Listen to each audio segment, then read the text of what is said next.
Na semana do aniversário de Brasília, no Globo Comunidade de hoje, eu estou conversando com o jornalista Adirson Vasconcelos, o primeiro repórter que chegou aqui para contar o que seria a nova capital. Doutor Adirson, me disse que o nome de Brasília é muito especial, que ele não foi inventado por JK na época da construção da cidade. De onde veio esse nome? Tem uma tradição muito grande, ele vem do Brasil, no início do Brasil Império.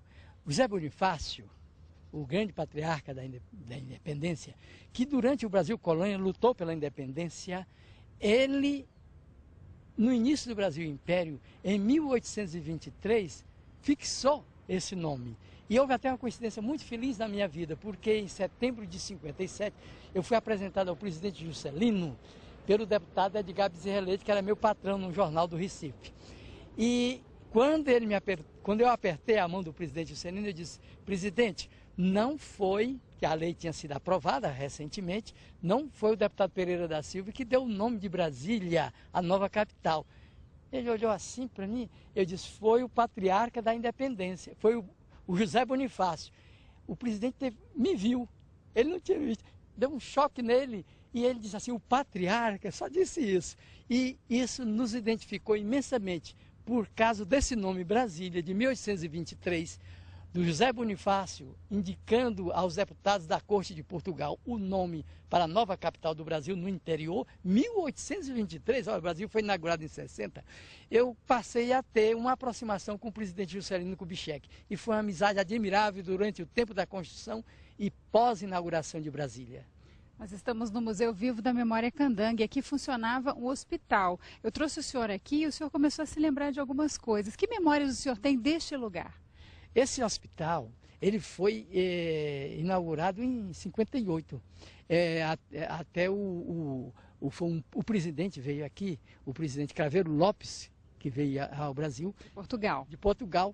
E ele fez uma visita aqui e foi dado por inaugurado. Era o Hospital do IAPI, como se chamava, porque quem construiu foi o Instituto de Aposentadoria e Pensões dos Industriários. Mas o hospital ganhou o nome de HJKO, as iniciais do presidente Juscelino.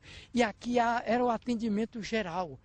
Havia muito problema com os trabalhadores, eles eram inexperientes, não tinham qualificação de mão de obra. Havia muitos acidentes. Muitos acidentes, a ortopedia funcionava intensamente. Mas também aqui funcionava a maternidade, funcionava outros setores, entendeu? Foi feita até uma cirurgia de coração aqui naquela época.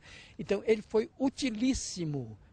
Olha, veja, em 59 nós tínhamos aqui cerca de 50 mil trabalhadores e esse hospital segurava imensamente. Havia uns postos nos acampamentos, etc. Mas as coisas mais graves vinham aqui para o hospital. E foi uma felicidade terem transformado essas instalações, que estavam todas vítimas de cupim, etc., numa memória de Brasília, no Museu da Memória Candanga. Isso foi notável, elogios a quem promoveu durante os governos de Brasília.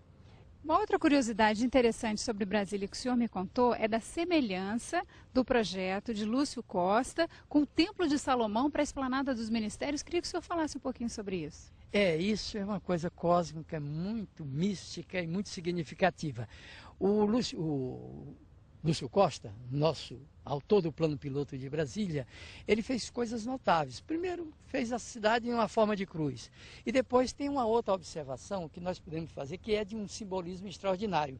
O projeto que ele fez da rodoviária até a Praça dos Três Poderes. Se nós olharmos na antiguidade o Templo de Salomão, que foi o rei da sabedoria, filho de Davi, nós vamos observar que o Templo de Salomão, ele é plenamente copiado naquele trajeto entre a rodoviária até a Praça dos Três Poderes. Ora, o Templo de Salomão tinha os passos perdidos. As pessoas chegavam para adentrar, ficavam ali, etc. e tal. É a rodoviária. Após esses espaços perdidos, existia a área no Templo de Salomão destinada à harmonização. As pessoas, para entrar no templo, se harmonizar. Então, o que é que eu ouvia? Eu ouvia sons, ouvia estudos, etc. O que é na Praça dos Três Poderes? É ali, depois da rodoviária, o Centro Cultural, o Teatro Nacional, onde temos música, teatro, uma elevação espiritual pelas artes. E logo em seguida, no Templo de Salomão, o que é que se observava nele? Eram duas faixas de cadeiras para as pessoas se sentarem, uma no lado sul, outra no lado norte, porque a arca, o templo mesmo, ficava no oriente.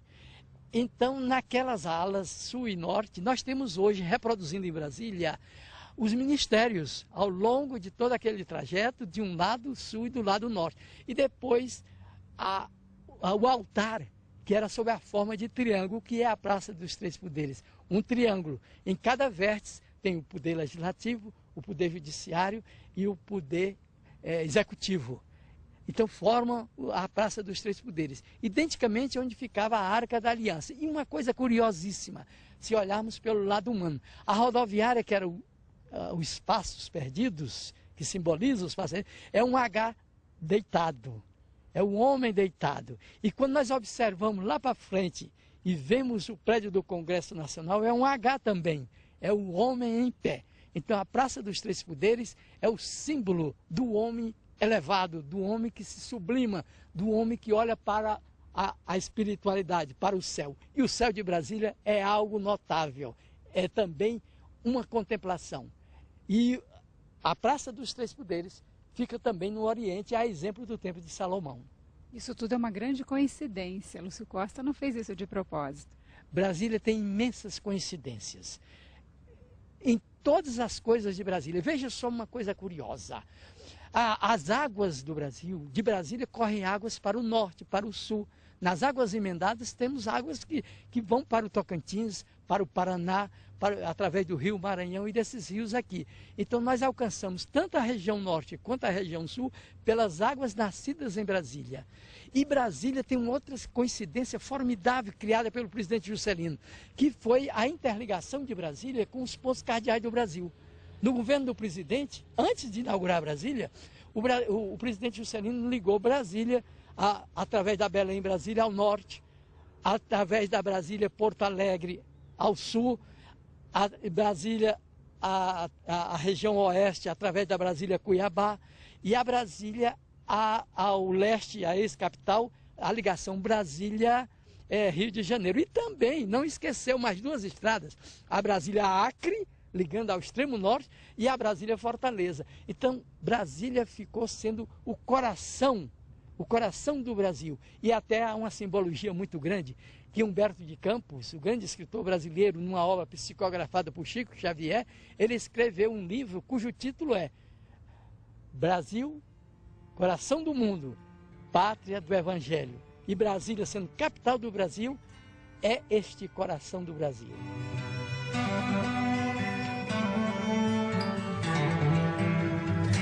E no próximo bloco tem mais histórias curiosas do jornalista Adirson Vasconcelos do começo da capital do Brasil. Fique aí, nós já voltamos.